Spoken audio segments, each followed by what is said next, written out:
This is our first task, caring for our children. It's our first job. If we don't get that right, we don't get anything right. That's how, as a society, we will be judged. And by that measure, can we truly say, as a nation, that we're meeting our obligations?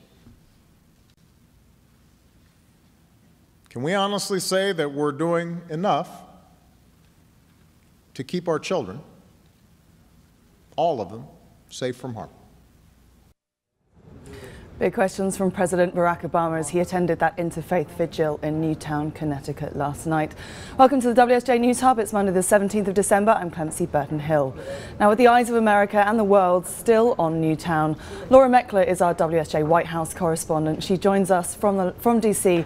this morning. Good morning, Laura. Good morning. Thanks very much for joining us. This is the third time since the events of Friday morning that Obama has been commenting on the need for change, asking those big questions whether we're doing enough to keep our children safe. Let's take another quick look at what he said on that note. We can't tolerate this anymore. These tragedies must end. And to end them, we must change. We will be told that the causes of such violence are complex, and that is true. No single law, no set of laws can eliminate evil from the world or prevent every senseless act of violence in our society. In the coming weeks, I'll use whatever power this office holds to engage my fellow citizens, from law enforcement to mental health professionals to parents and educators, in an effort aimed at preventing more tragedies like this. Laura, what do you think the appetite will be after what happened on Friday for changes in the gun control or gun rights legislation? There is really not a lot of support in this country for gun control. At least there hasn't been for the last several years, not in Congress or among the general public. And in fact, those facts are what has at least part of what has dissuaded Barack Obama from taking this issue on before. In the wake of 3 previous mass shootings in his presidency, he has spoken of the tragedies, and sort of vaguely talked about action, but has never pursued it. Now we're looking at, of course, what may feel like the most tragic case of all, with all of these children having been slain. And the question is whether he's going to truly take this on, and if he does, what the reception will be.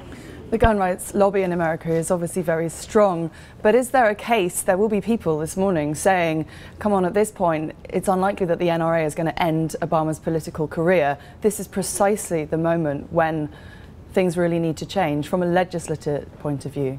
Certainly there will be people making that case, absolutely. President Obama just won re-election. He'll never be on the ballot again. A lot of people will say, if not now, when? This is the time for him to take this issue on. And certainly listening to him last night, where he basically said, we as a nation have failed to protect our children.